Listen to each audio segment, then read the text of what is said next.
Student, आज हम पढ़ेंगे क्लास 8 का हिस्ट्री का नेक्स्ट पार्ट में दिया गया है कंपनी रूल एक्सपेंड्स। कंपनी का फैलता शासन।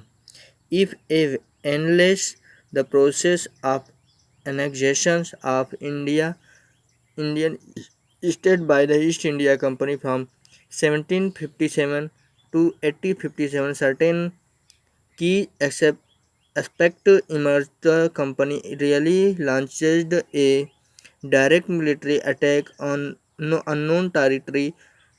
Instead, it used a variety of political, economic, and diplomatic methods to extend its influence before annexing Indian Kingdom. यदि हम 1757 से 1857 के बीच ईस्ट इंडिया कंपनी के द्वारा भारतीय राज्यों पर कब्जे की प्रक्रिया को देखें तो कुछ महत्वपूर्ण बातें सामने आती हैं। किसी अनजान इलाके में कंपनी ने सीधे सैनिक हमला प्राय नहीं किया। उसने किसी भी भारतीय रियासत का अधिग्रहण करने से पहले विभिन्न राजनीतिक, आर्थिक, कूटनीतिक साधनों का इस्तेमाल किया। जैसे देखा जाए बक्सर की लड़ाई 1764 के बाद कंपनी ने भारतीय रियासतों में रेजिडेंट तैनात कर दिया। एक कंपनियों के राजनीतिक या व्यावसायिक प्रतिनिधि होते थे। उनका काम कंपनी के हितों की रक्षा करना और उन्हें आगे बढ़ाना था।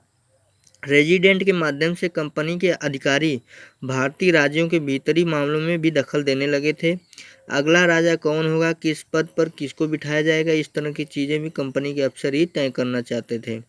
कई बार कंपनी ने रियासतों पर सहायक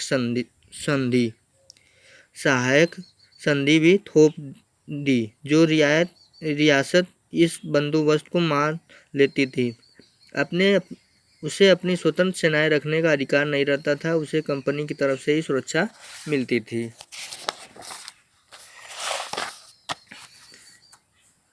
आगे दिया गया है Tipu Sultan the tiger of Mysore. Tipu Sultan of शेरे Mysore. The company resorted to directly military confrontations when it saw a threat to its political or economic interests. This can be insulted with the case of the southern Indian state of Mysore. Mysore had gone a trend. Mysore के बारे में जानेंगे तो जब हमारी east India company दिया गया मैसूर के बारे में, जब कंपनी को अपने राजनीतिक और आर्थिक हितों पर खतरा दिखाई दिया तो कंपनी ने प्रत्यक्ष सैनिक टकराव का रास्ता भी अपनाया। जैसे दक्षिणी भारतीय राज्य मैसूर के उदाहरण में यह बात समझी जा सकती है। हैदर अली 1761 से 1782 और उनके कुविख्यात पुत्र टीपू सुल्तान शासनकाल 1782 से 1799 जैसे शक्तिशाली शासकों के नेतृत्व में मैसूर काफ़ी ताकतवर हो चुका था।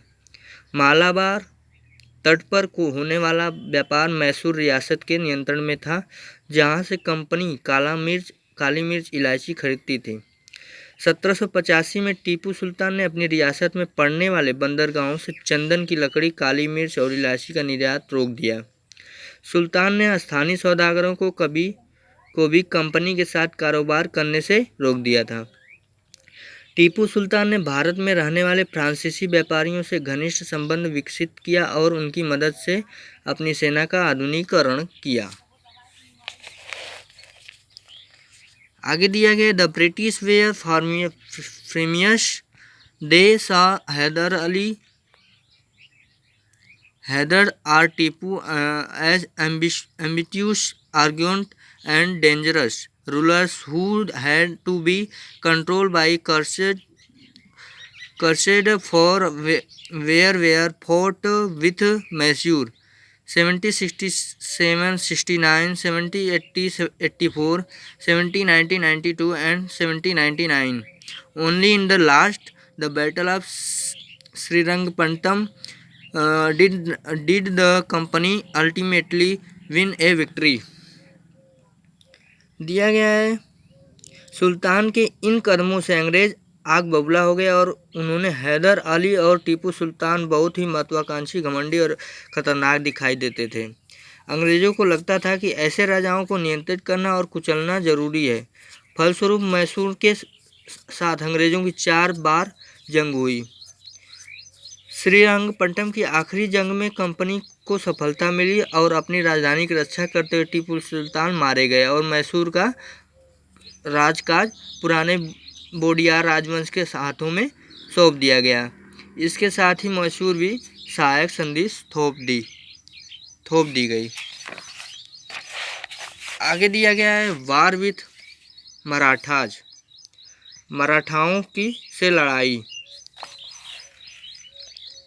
From the late 18th century, the company also sought the curb and eventually destroy Maratha power with the defeat in the Third Battle of Panipat in 1761. Maratha dream of ruling Afar Delhi was shattered.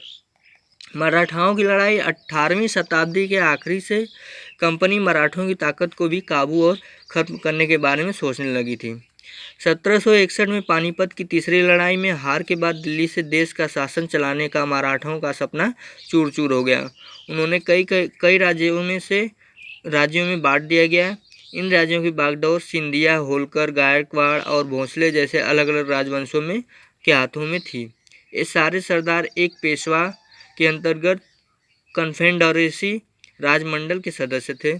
Peshwa इस राजमंडल का सैनिक और राष्ट्र प्रमुख प्रशासकीय प्रमुख होता था और पुणे में रहता था। महादजी सिंधिया और नाना फडणवीस 18वीं सदी के आखिरी के 2 प्रसिद्ध मराठा योद्धा और राजनीतिक थे। द क्लेम ऑफ फ्रंटियर्स, सर्वोच्चता का दावा। Claim to permanency. It is clear for the above that from the early 19th century, company pursued an aggressive policy of territorial expansion under Lord Hastings, General for the 1813 or 1823, and to a new policy of permanency was इंटेटिएड। उपरोक्त विवरण से स्पष्ट है कि 19वीं सदी की शुरुआती से कंपनी क्षेत्रीय विस्तार की आक्रामक नीति पर चल रही थी। लॉर्ड हेस्टिंग 1813 से 1823 तक गवर्नर जनरल के नेतृत्व में सर्वोच्चता की एक नई नीति शुरू की गई। कंपनी का दावा था कि उसकी सत्ता सर्वोच्च है, इसलिए वह भारतीय राज्यों से ऊपर है। अपने हितों की रक्षा के लिए वह भारत रियासतों का अधिग्रहण करने या उनको अधिग्रहण की धमकी देने का अधिकार अपने पास मानती थी। यह सोच बाद में भी अंग्रेजी नीतियों में दिखाई देती थी, लेकिन यह प्रक्रिया बेरोक टोक नहीं चली। उदाहरण के जब अंग्रेजों ने कित्तूर के छोटे से राज्य को कब्जे में लेने का प्रयास किया तो रानी चेन्नम्मा ने हथियार उठा लिया और अंग्रेजों के खिलाफ आंदोलन छेड़ दिया। 1824 में उन्हें गिरफ्तार किया गया और 1829 में जेल में ही उनकी मृत्यु हो गई। चेन्नम्मा के बाद कित्तूर तथा सेंगोली के एक गरीब चौकीदार रायन्ना ने यह प्रतिरोध जारी रखा। चौतरफा समर्थन और सहायता से उन्होंने बहुत सारे ब्रिटिश शिविरों और दस्तावेजों को नष्ट कर दिया। आगे दिया है doctrine of lapse. Doctrine of lapse, विलय नीति, विलय की नीति दिया गया है। The final wave of annexation occurred and under lord Dalhousie, whose was the governor general from 1848 और 1856. He devised a policy that came to be known as the Doctrine of Lapse. The doctrine declared that if an Indian ruler died without a male heir, his kingdom would lapse. अधिग्रहण की आखिरी लहर 1848 से 1856 के बीच governor general बने Lord Dalhousie के शासन में काल में चली। लॉर्ड डलहौजी ने एक नीति अपनाई जिसमें विलय नीति का नाम दिया गया। यह सिद्धांत इस तर्क पर आधारित थी कि अगर किसी शासक की मृत्यु हो जाती है तो उसका कोई पुरुष वारिस नहीं होता है, रियासत हड़प ली जाएगी। यानी कंपनी भूभाग का हिस्सा बन जाएगी। इस सिद्धांत के आधार पर एक के बाद एक रियासतें वे लोग हड़पते चले गए। अब आगे कल